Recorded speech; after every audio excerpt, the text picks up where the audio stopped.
Hello and welcome along to Matchday Live here on Fox's Hub for Leicester City's trip to Wolves in the Premier League. The football, however, has been overshadowed this week by the news that has been announced that Leicester's greatest ever player will leave the club this summer. This could be anything.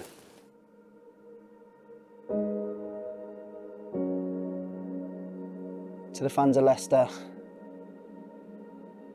gutted that this day is coming, but I knew it was going to come eventually.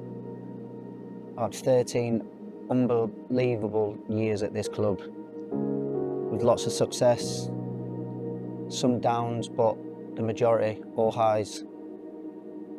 But it's finally time to call it a day, which I'm devastated about, but I think the timing is right. Just want to sincerely thank you all for taking me in as one of your own. Leicester will always have a massive place in my heart, and I'll make sure that I will be following for the years to come in what I hope will be even more success for the club. But as for now, this is my goodbye. But you will see me again soon, I promise. Thank you.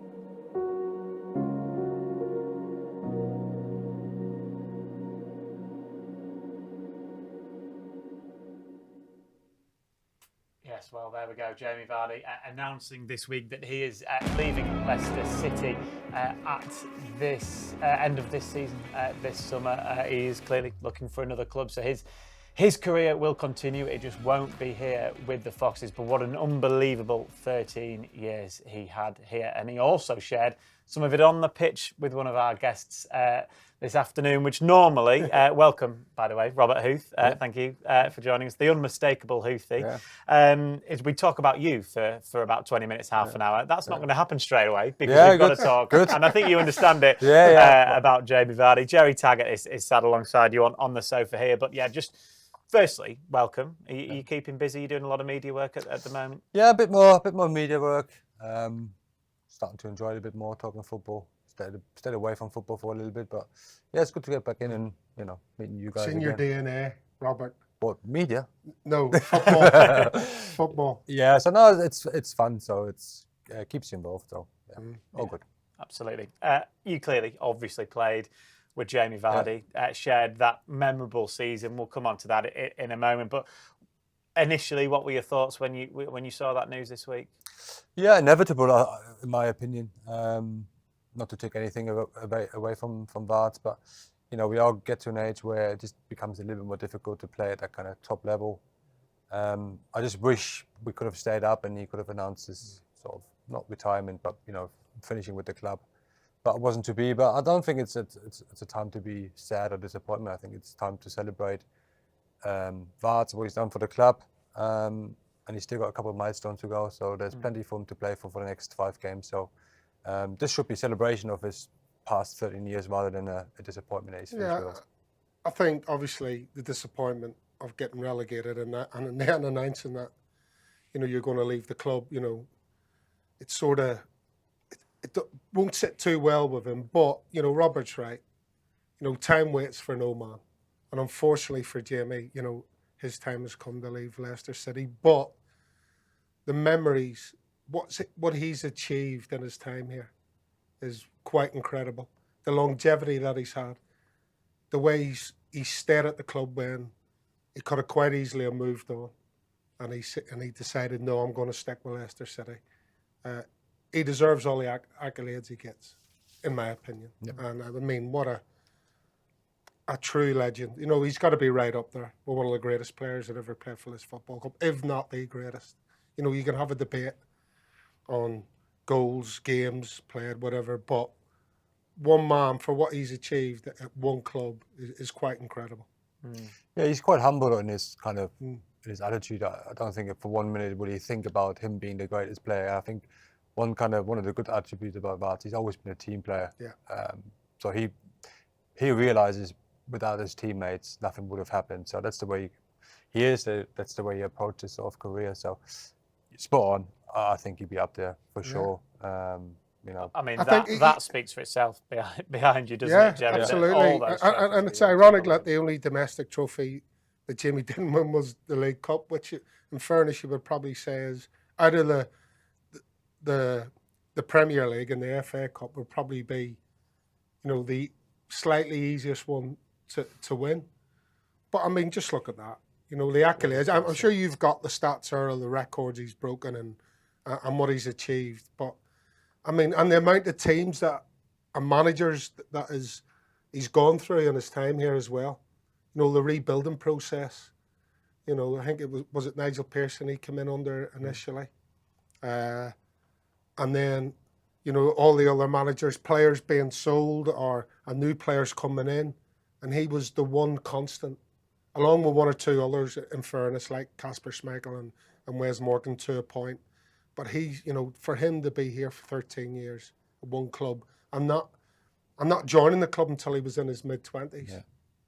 Yeah. It's just astonishing, the career he's had. Yeah, 27 years old when he kicked his first ball in the Premier League, to then go on and score as many goals that he has, be as high in the list as he has. No one scored more past the age of 30 than Jamie Vardy.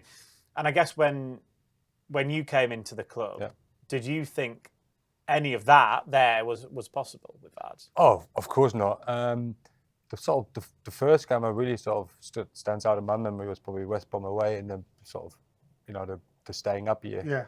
Because that was the making of Vards, I thought, because he was unbelievable in that game. Which you scored in, obviously. Yeah.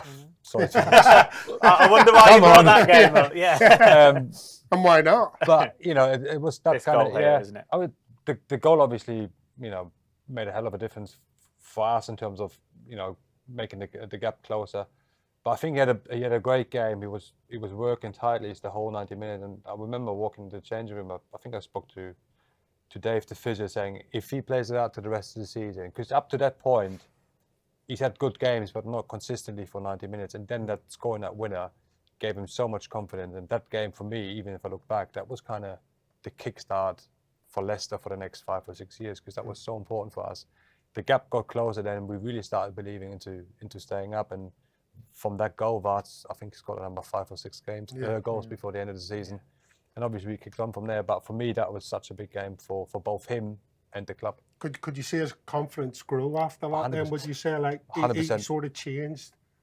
When he walked on the pitch, I don't know, you tell me, but you sort of get that feeling that certain players, when they walk on the pitch after they've scored an important goal or got an important result, they just grow in stature, and you can just see the confidence oozing out of them. Yeah, 100%, because obviously I joined in January, so I didn't have to start with him, but I always felt he played a little with him himself. Yeah. And after the game, he just got the ball and took players on, running behind. He was like an absolute whirlwind for the remainder of the season. And like I said, I'm not sure whether Vards thinks similar to me, but I think that was such a big game for him to kind of get the confidence, to prove himself he can score Premier League goals. Yeah, obviously he went on to score loads. And that was, that run in, that season alone was an incredible season. That great from where you were. Yeah, absolutely. Obviously Robert coming in, one or two other players, just, a couple of things changed. I think at the back where you went to 2 or 3 helped. So they were solid, and obviously they had that goal threat up top in Jamie.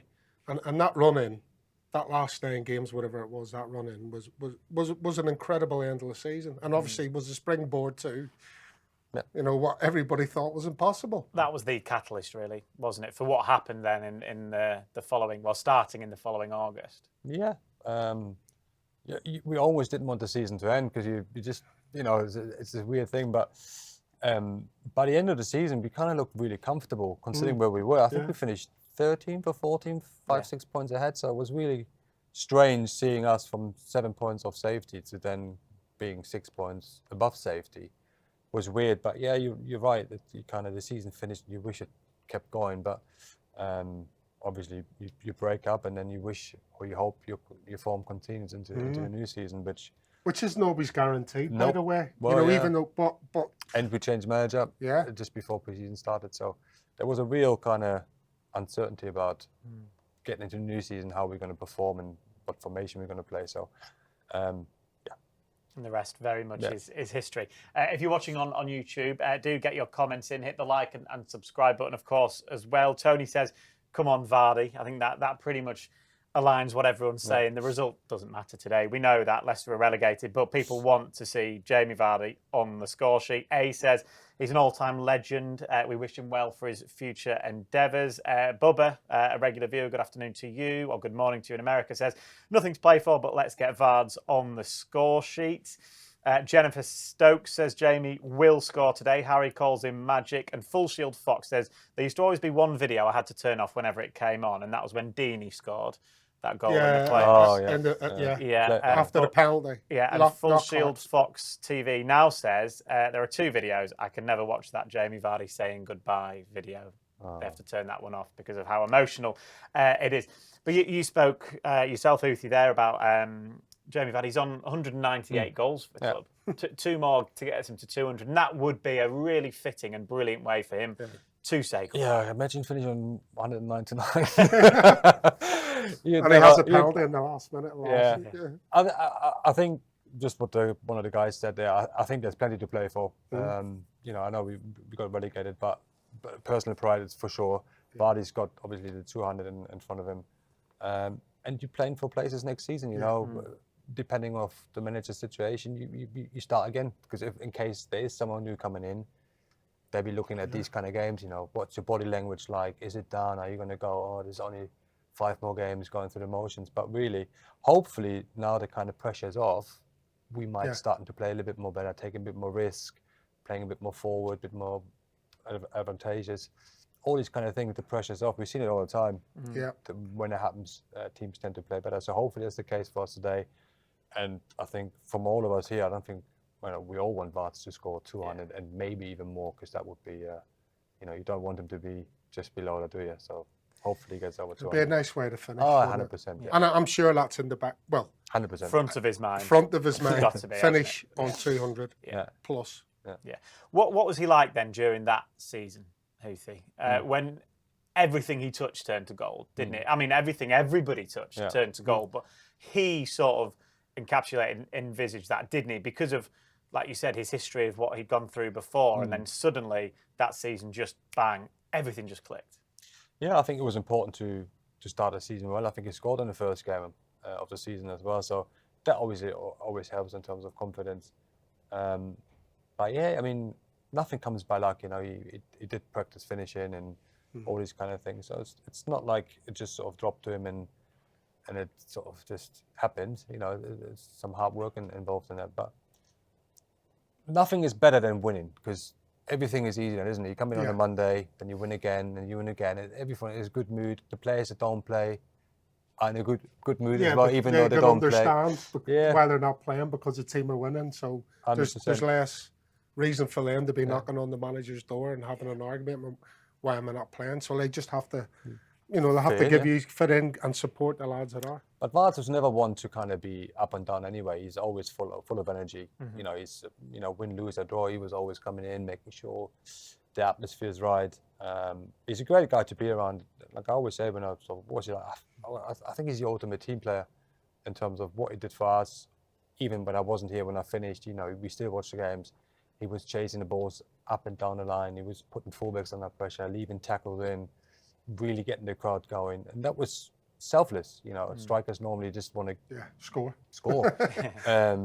But just to go back to the West Brom game, you know, when we were under pressure, we just hooked the ball long. He chased the ball 80 yards, and we ended up getting a throw in their half. And that's the kind of thing people always remember Vards for, the goals and all those kind. And rightly so. If you put the ball in the back of the net, you should get the recognition. But he'd done so much more, and I'm sure I'm not the only one to sort of mention that. Yeah, well, I think a lot of people seem to forget that he got his England call up at the end of that season, at the end of the Great Escape season, when he'd not got the sheer amount of goals to back that up. It was exactly what you were saying there. It's the way he stretched defences, stretched defenders. His pace would have been scary. I mean, you playing against him, you would have been petrified, presumably, both of you as former central defenders, playing against someone with that pace and that willingness to chase everything. Yeah. Well, he's horrible as well, isn't he? Let's be honest, in a good way. You know? You know, like he'd elbow someone, he'd bounce into someone, he'd leave a tackle on someone. You know, that's kind of gone out of the game a little bit, but, you know, 8-9 years ago, that was still You know, I mean, we always said the first 5 minutes about get after someone because it gets the crowd up. Yeah, you know, absolutely. Centre back would pass the ball Oh, to the fullback, and he would just nail it. He had Before that you know nasty it, edge, didn't he? Yeah, Which it's good. Yeah, it was very 100%. good. Yeah, To get to that level, presumably you need that, particularly if you come late like he did. Well, you understand the crowd as well, you know, especially at home. You know, sometimes the crowd is buzzing before the game. Sometimes it's a little bit flat, and for the few occasions that it was a little bit flat, you need someone just to do that kind of thing to get the crowd up. And before you know what, if he's up for it, I can't be slacking. Exactly. I need to step up my game. Yeah. And that's exactly what he did. He kind of started and dragged the team along at times. Yeah. Absolutely. Yeah. I think, I think Rob was trying to say, I played with Emile Heskey, who, in a similar vein, his work rate off the ball for the team was quite incredible. And that's what I think Rob was, you know, not just about him being in the right areas to convert chances. When the team were under Lacoste, you could rely on Jamie Vardy without the ball to, you know, to make sure that he was pulling his weight for the team, not just thinking about where's my next goal scoring opportunity coming from. Yeah. So he was an all-round team player. Yeah. Or is an all-round team player, should I say. Still is, yeah. I think we are speaking in the past tense because we know he's going, but yes, still is, and hopefully we'll see him score today. Richard Wilson says, hello guys, come on Vardy, 200, let's prove Michael Owen wrong. David Garland says, thanks for your devoted service, arise Sir Jamie Vardy. Michael Pearce says, I don't know if this is live, we are live, Michael, so if you have a question for either Huth or Gerry, then please do get it in. Flying Goalkeeper says, go on lads, and Vicky says, good afternoon. Right, let's hear from the man himself then, Jamie Vardy. We've heard him in his goodbye message there. Also in the week, we had a little walk and talk where we went around King Power Stadium on the pitch. It was 20 minutes long. If you've not watched it, please do go and watch it on Fox's Hub. He speaks brilliantly about his whole time, his whole career at Leicester, as well as picking out moments on the pitch that he scored some incredible goals. Are we a bit far out to the touchline here for the Liverpool goal? Was it a bit closer? Yeah. What do you think? Oof. Gets further and further out now. Yeah, it's back there somewhere. No, I'd probably say it was about here. Yeah, roughly. That's got to be up there, hasn't it, as one of your best goals? Yeah, 100%. But I think more so as well, it was a good goal. It's flown in over the keeper, but there was, I wouldn't say pressure on us because we weren't supposed to be in the position we were in anyway, but that week was billed to be the week that was going to derail us, and obviously to hit that shot and it go in, to put us 1-0 up, just gives you a massive buzz knowing that anything was possible that day. Like I say, running over, celebrating, fans are all at the front, so just make sure you go and get them involved in it as well.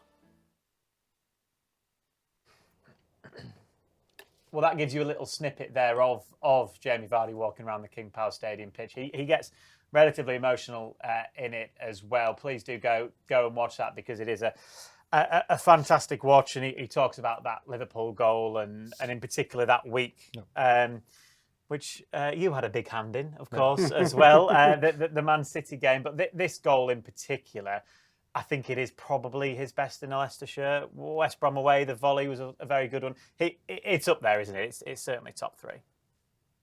You talking to me? Yeah, without a doubt. My personal favourite is the West Brom away, where he swivels and hits it with his left foot.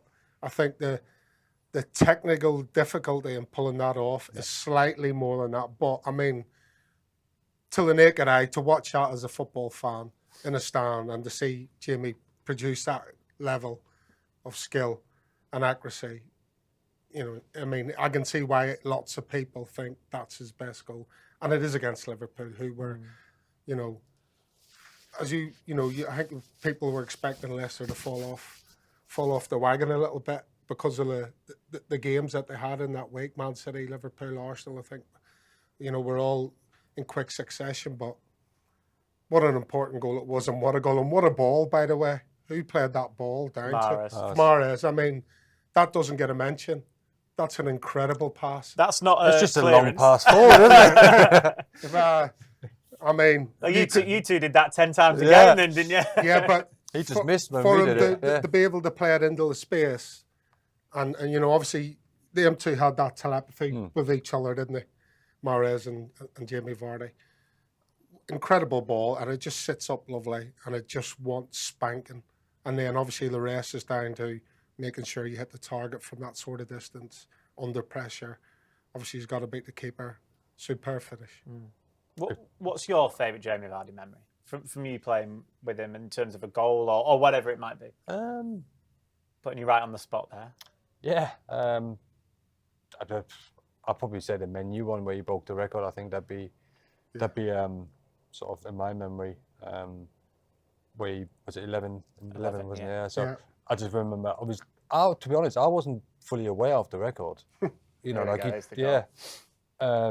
not till after really, because my memory might not be as accurate, but I just didn't remember it being a big thing. Him getting to 10, so I must have just missed the 10 weeks prior to it. Like after the game, and then after the game, obviously, I mean, the atmosphere at that game was just intense. So clearly, the supporters knew when the ball went in, the ground shook, unbelievable. I mean, the atmosphere was just fantastic. But for me personally, I didn't know till after the game that he gone 11-11 because everyone just walked in and congratulated him. After I was like, what's going on here? And then, but it was weird. I just didn't take it in at all. Vard's definitely knew because in that same interview there, we went from the side of the pitch where we'd done the Liverpool volley. We worked our way around to the away end. We went into that penalty area, found pretty much the exact spot that he scored against his 11th goal. And he said that night, he said he knew he was scoring. He literally was in his head. He was like, I'm 100% scoring tonight. I'm 100% breaking the record. Bang, he gets that one chance and he scores. And that's, we talked about it, you know, when a centre forward is playing with confidence, and if you scored in the previous 10 games, you are coming out and you are right on it. You're full of it, confidence. You're at the fill. You're overflowing with it. So he'd every right, you know, and you could say that's arrogance, but that's what all your top strikers have in that situation when they know they're on the cusp of breaking a record or trying to get a team over the line. They have to feel like that within themselves. Yeah, and if you're an attacking player and you know your number 9 is scoring goals, it just makes you the first thing you look for him. You know, there's nothing worse than when you got a striker who hasn't scored for 10 games. You're like, you know, you hesitate. Should I give him the ball? But even Fuchsy then put a through ball. He knew, like, he's on. It turns out the ball was perfect for me. He just slotted it in. But for the attacking players to know that he's on form, you just want to give him the ball. And I mean, he didn't let us down. That's for sure. Yeah, absolutely. I mean, this is live right now at Molineux. Jamie Vardy warming up for one of his final games in a Leicester shirt. There's 5 to go, isn't it? I think the cameras are going to be panned on him, aren't they, for pretty much all of those now. And he is the story. We are talking about him now. We've not really mentioned the fact there's a game of Premier League football today because Jamie Vardy is just the story. I mean, Alex says, thanks, Jamie. It'll be difficult to think of Leicester without you. Much success in whatever you choose to do next. We've had a couple of people asking you two if you can get your boots back on and play. Both of you two as a centre. I've seen him play. Definitely not. Definitely not. Was it that one where you fell over, Gerry? Yeah, in Dubai. Yeah. Okay. He didn't help me up though, did he? Yeah. He was my teammate. He didn't help me up after I fell over. I had to drag myself to my feet. After that, mind you, I wasn't much better, so you know. But he was playing left back that night. Of course, yeah. Huth, he done well. One of the tallest left backs you'll have. Dan Burn level, The last few bits on Jamie Vardy before we move on and talk about your own career here, Huthie. That he is just so many occasions you thought, oh, well, someone might come in for him. I think Arsenal in the summer that he won the league, there was all that talk about him definitely going. He didn't. He stayed and he's achieved all of that again behind you in a Leicester shirt. Yeah, it just shows what kind of position the club was in at the time. You know, Arsenal is obviously, you know, a fantastic club and not many players would say no to that. But clearly, sometimes the grass isn't always greener. You know, we've seen players move and it kind of goes pear-shaped. So I can totally get it. You know, he just won a league. We're Champions League. He's happy. His family is happy. I get it, you know, and like I said, it's not always... And the thing is, though, how often do you see that, though, in the modern day? Exactly. Where a so-called bigger club comes in for you, and you turn around and say no, thanks, but no thanks. It does. It never happens. They're all straight out the door because they think the grass is greener, their bank accounts are bigger, and Jamie said no. And again, you've got to congratulate him on that massively, because, you know, again, what came next was, you know, almost getting in, I don't know, what was it, a couple of, well, quarterfinals of the Champions League. Yeah. Then Claudio leaves, then Brendan comes in, our club comes in. Okay, that was a little bit of a sour note there, but then Brendan comes in, they almost reach back-to-back Champions League. FA Cup winners. FA Cup winners under Community Brendan. Shield. So, I mean... Semi-finals of another European And he could have very easily have woke up one morning and goes, right, I'm going to Arsenal. Well, if you compare it with Arsenal as well, they've not really set the world on fire either. So, looks like the right decision, doesn't it? Yeah, absolutely. Right, we'll put, I tell you what, we'll put that picture on the screen for you, and I'll read out basically everything that's on it, which is a quite ridiculous list of everything that he has achieved with Leicester. So we've got the Premier League, obviously, the FA Cup, Community Shield, the Championship, the Premier League Golden Boot, the Football Writers Footballer of the Year, the LCFC Player of the Year from various years, Guinness World Record for his 11 goals in a row, Premier League Player of the Season. We've got various Premier League Man of the Matches, Player of the Month awards, a plate from Vishay and Top for his 11 in a row, a specially commissioned plate from the PFA for his 11 goals in a row, a silver fox for reaching 100 LCFC goals. Hopefully we get 2 more of those before now and the end of the season. Team of the Year from Sports Personality of the Year evening, a Premier League appearance milestone medals, as well as the Premier League goal milestone medals, Premier League winners and FA Cup winners medals, Community Shield and EFL Championship winners medals as well. So a fair amount of achievements that he has achieved with this football club. Let's hear from his manager now, though, speaking about Jamie Vardy. Ruud van Nistelrooy himself with a fair amount of achievements during his career. He spoke in his press conference ahead of this Wolves game, basically about finding out about the Jamie Vardy news. Yeah, I have to say that I've had many conversations in and out of football, and the conversation that I had with him yesterday was special. He came to my office and told me what he decided, and after that we spoke 45 minutes on many things, and it was a great conversation from person to person, from former striker to former striker, and from manager to player, and it was impressive, like his career, and the love for the football club comes through in every word he says. That was, of course, Ruud van Nistelrooy there, manager of Leicester City Football Club, speaking about Jamie Vardy, the man that broke his own record for 11 Premier League goals in a row. Ruud, of course, was on 10 before Vards broke that record. It's funny how life comes full circle sometimes, isn't it? That was the manager, of course, speaking ahead of this game against Wolves in the week. Let's do a quick note on today's team news for the Premier League game. I feel like we've gone half an hour. We've barely mentioned the fact that we are here for a game, of course. One change has been made by that man, Ruud. Out goes Steffi Mavididi. We know that he's injured. He will probably miss the rest of the season, which is a real shame, just as he was hitting a nice bit of form. Buonanotte comes in, Facundo Buonanotte. So either he'll be on the right or the left with Deco Overeed. That'll be interchangeable, I'm sure. We've got Madsen Manson in goal. Thomas, Fass, Cody and Ricardo. Cody, of course, coming up against the club he spent so many years at. Ndidi and Samare, the two holding midfielders, with Deco Overeed, El Canus and Buonanotte in behind that man. Jamie Vardy on the bench. It's Stolarczyk, Justin, Daka, Christensen, Okoli, Skip, McAteer, Ayew and Jeremy Monga.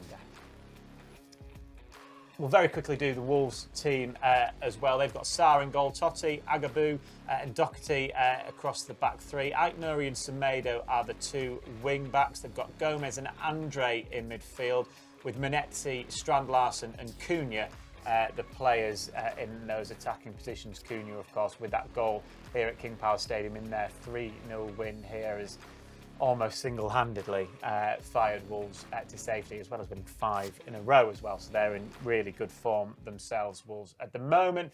We'll talk about the game a little bit later. We've got to, with our special guest today, although you're back next week, we can talk to you next week as well.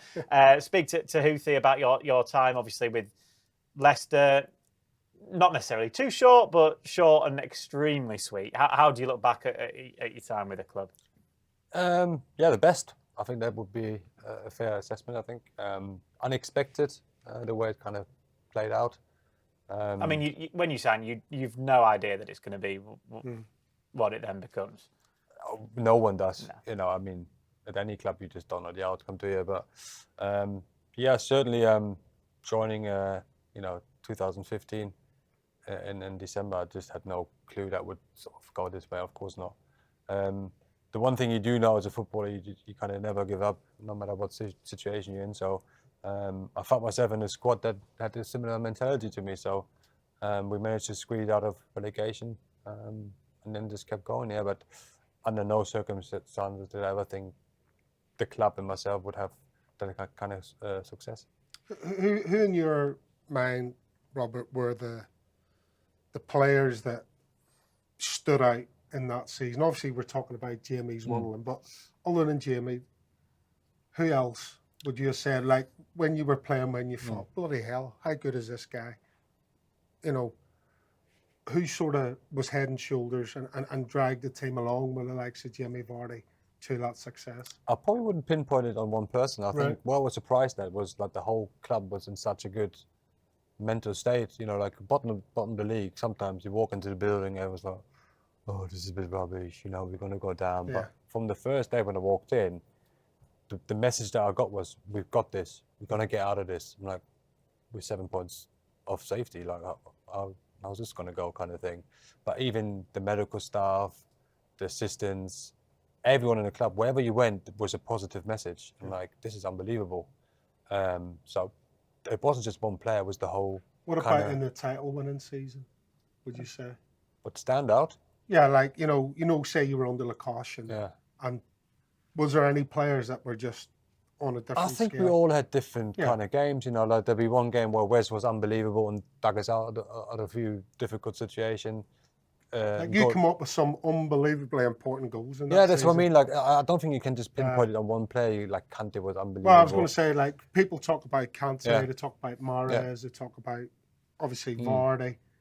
But I always looked at the back line and think, well, these guys are as solid as it comes. You know, Danny Simpson, for me, was one of the best full-backs at defending the far post. You know, covering round it. You know, covering his centre half when crosses were flying in. He was incredible at it. Christian Fuchs, well, know, had a wand of a left foot. And again, you know, defensively, 1v1s, defending the far post, incredible. So you had a solid back line, really solid back line along with yourself and obviously Casper and that. But then it's all about what's going off at the other end of the pitch and, you know, the amount of opportunities you created in games, even though you only had, on average, was it around 30% of possession that season? Yeah, quite low, wasn't it? Yeah. Certainly a game plan. And certainly at home, we always sort of started really positive on the front foot. Yeah. Most of the games we went 1-0 up, and then it sort of falls that way, doesn't it? Yeah, and then psychologically, sort of right, okay, we're solid, we'll protect that, and then we'll hit them on the break. They would take a couple of chances. Yeah. But in terms of players, I think every player had their part, obviously their part to play. Like Leo scored the penalty against West Ham. You know, like I know he didn't start the game, but if you look back with 2-1 down with a minute to go, he steps up, puts it in the back of the net. Yeah. Walking Big off, moment. Massive moment, and then you walk off the pitch thinking you won the game, even though you only got a point. So I don't think it's fair in a team game to pick one player. I think it was the squad, and everyone had their moment. Whether it was Leo, whether it was Vards, whether it was myself, Casper saving penalties, and so on. I think everyone and that's how a team works. You know, you can't just rely on one person. So that year, just no, absolutely. Everyone peaked every year. Yeah. While you two were talking, we just saw your header at Spurs. Right. That was a huge goal in a big game, a massive 3 points at the time. Is the Man City, because you scored two, more of a standout to you?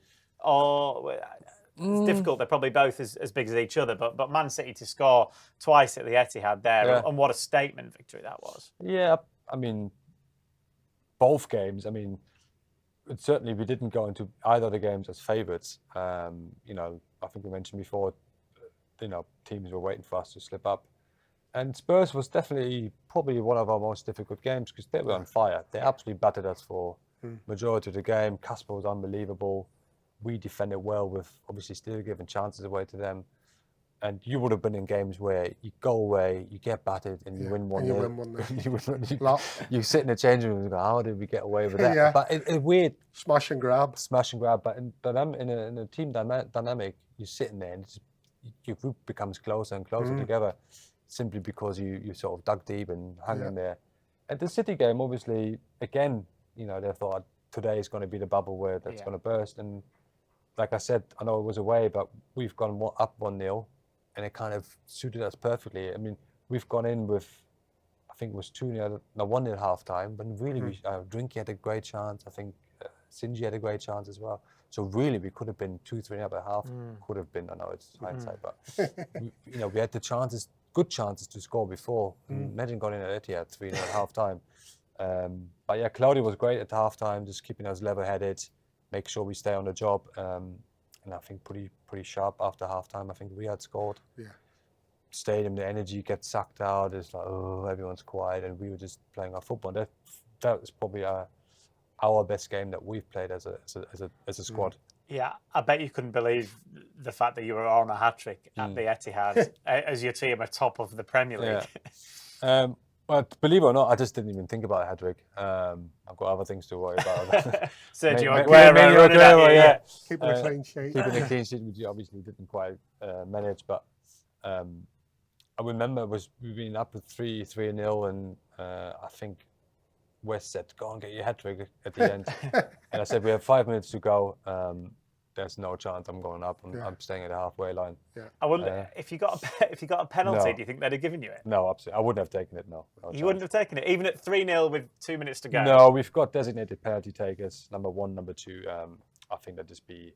It would say, first of all, I'm rubbish at pens, and it's just the wrong message to send out. It's a bit of a Mickey take. You've just nudged Wes out of the way for that as well. That header.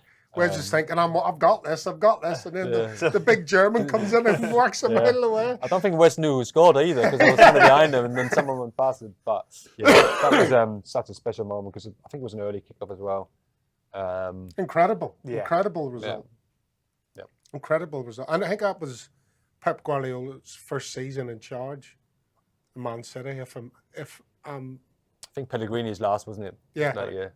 Oh, was it his last? Was it? Yeah. Right. Yeah.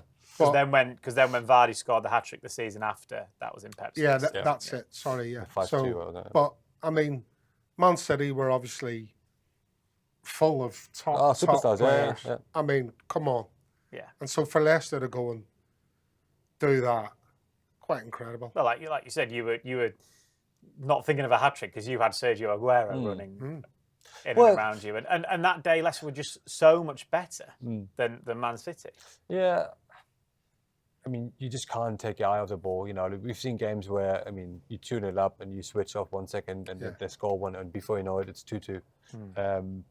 That's what I said. Claudio was so important he was on the sideline and just making sure we stayed switch on. And then it was 3-1 at the end. They scored the 3-1, and all of a sudden you make some stupid decisions. Yeah. It could have been 3-2. So you just can never ever switch off. But yeah, that game. Again, 1-3-1, but probably should have been 6 or 7, without sounding completely disrespectful. But it was such a special game. Had we taken all our chances, we could have been a lot more. You mentioned Claudio there at half-time, keeping everyone level-headed. How much was that his role that season, not just at half-time there, but across the whole season, just trying to stop you all from... running away. Yeah, I think I said it before. I think he was so crucial in that kind of way because, like I said, when you win, you come in on a Monday, hey, this is great. I don't need to do this. I don't need to do re-up. I don't need to do recovery. It's very easy when you win 3 or 4 games in a row, but he was always Mr. Party Pooper, I'd say. You come in, and rightly so. I think players need grounding. If you win a game, you come in and keep a clean sheet, 1-3-0. and he would find that one mistake that he made in the game on Saturday, and I'm sitting in the meeting room going, yeah, but we kept the clean sheet. Yeah, but if he scored, we would have been in trouble. So he was always on a case. Yeah. And from my kind of personality, I need that kind of thing. I don't need positivity. I need the opposite. The stick, not the carrot. Yeah. Not all the time. Don't get me wrong, but the majority of the time, I think, and you need to be reminded, because football, you can do all the skills, but it's all about the mistakes. If you go through a game without making a mistake, Correct. you've got a chance. And that's why this season, for these guys here, it's been a real struggle, because when you watch the game, any 90-minute game, there's been mistakes, big mistakes. I'm not saying losing a man or any big mistakes, and that gets punished. So I always approach the game going, don't make a mistake, and you got a chance.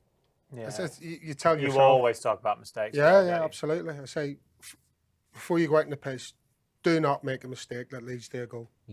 If you're going to make a mistake, make it out on the left-hand side where, you give away a free kick, or you try and pass a ball and it goes out for a throw-in, or whatever, or you're giving a ball away. Do not, because centre-halves are the last bastion between the opposition and your goal. That should be your sole focus on a game, and everything else comes secondary after that, i.e. if you can get on it and play a bit, fine. But your sole focus before you walk out on the pitch is telling yourself, do not make mistakes that lead to the opposition scoring goals or getting opportunities to score goals. It's always a what if, isn't Yeah. it? Like, you think, what if, you would have been the same when we had the ball, what if? Yeah. Always what if, and now... You don't see it now. I don't see enough of that. No, Whereas I think it's ball, when the ball breaks down, Yeah. what are you doing Yeah. to make sure that when the ball comes back at you, you're there to make sure you win it before the opposition? Yeah, and can if you're not, you're making sure the other the other players players yeah. involved, get in front of the man and make sure if they were to break, you win it, you make a foul, Yeah. make it look clumsy, everyone gets behind the ball. And I think it's ball watching. organisation, Ball watching, yeah. we say, don't we? Watch Yeah. the game, oh, great, oh, God. Oh, And then oh, before you yeah. know it, the winger's pulled off you, he gets half a yard and managed to get one-on-one. Massive part of the game. Yeah. When you're in possession of the ball, Yeah. what are you should be thinking as a defender? How do I stop them getting the ball off us and breaking on us? And that's good defenders and good communicators do that. Yeah, is that why, I guess, watching this season, it's been a real struggle, obviously, for everyone connected with the club, be it supporters, be it us, be it ex-players, where it is just frustrating sometimes at times to watch for that reason? Well, I always, we all make mistakes. No one makes them on purpose. I've made plenty. Yeah, No, absolutely. that's not a problem. And when these guys make a mistake, it is what it is. However, what I found really, really frustrating is it's the same mistakes over and over again. So it's like, what are you doing in a week? Are you not watching the game back? Are you not analysing? And if you analyse, are you not being honest with each other? Because it just feels like it's the same. It's at times when I watch it, it feels really, really lazy defending, And we can talk about 3 at the back, 5 at the back, 4 at the back, 3 in midfield, whatever it is. There's a couple of fundamentals we all have to do. It's block the shot, first to the ball, stay with your man, don't be clever playing offside. And it just kind of got into the rhythm of the mistakes getting repeated, and no one's really changing, which is frustrating. And I know Ruud's tried to change different formations, but the mistakes were still the same. Switching off from a corner, cutbacks, ball watching, mark your man, get close to your man, and it's just Simple basics like from a throw-in, an opposition throw-in, when players are walking back towards their own goal and not facing the ball, and they're walking instead of sprinting back into position. It's only 5 yards, but those little discrepancies creep in all over the park, and then that makes it a massive discrepancy. And that's where your mistakes come in, because they're not switching on at the right times. And it's just something as simple as a ball going out for a throw-in. Yep. Little things like that. You need to switch on. You need to get back in position. You need to be telling people, you pick him up, or whatever it is.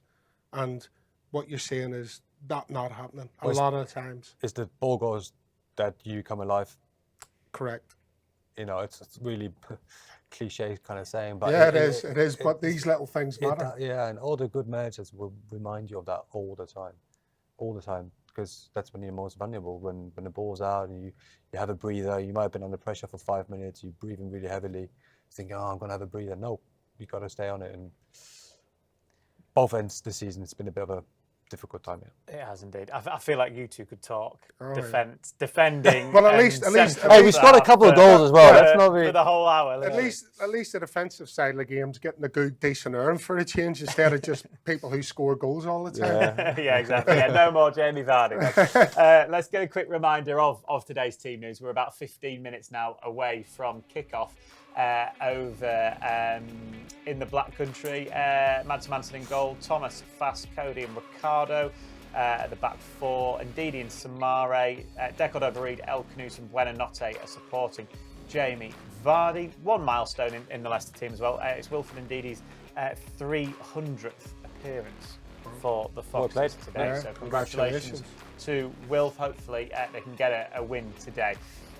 Quick word on the game then, Huthy, because you said yourself there is still something to play for, and is that pride? Is that just battling? That's planning for next season. That's Wilfred wanting to win on his 300th appearance. Vardy wanting to get to 200 goals. They're not just going to peter out. Hopefully these games don't just peter out now. Well, everyone's got different motivations, right? So Vards obviously will go for 200 goals sooner rather than later, I guess. Wilf probably want to win on his, like I said, on his 300 game. But yeah, it's a couple of things. Personal pride, they're still getting paid. They're still in the Premier League. Who knows what's going to happen next year? And like I said earlier, the pressure might be off and things start playing a bit more smoothly, a bit more off the cuff. I don't know what's going to happen, but you know, they're professional footballers for a reason. You know, giving up, like I said earlier, isn't an option. At the end of the day, Dan, it's the Premier League. Yeah. There's always something on every game. Yeah. And you know, Roberts mentioned the majority of reasons why individuals should be trying.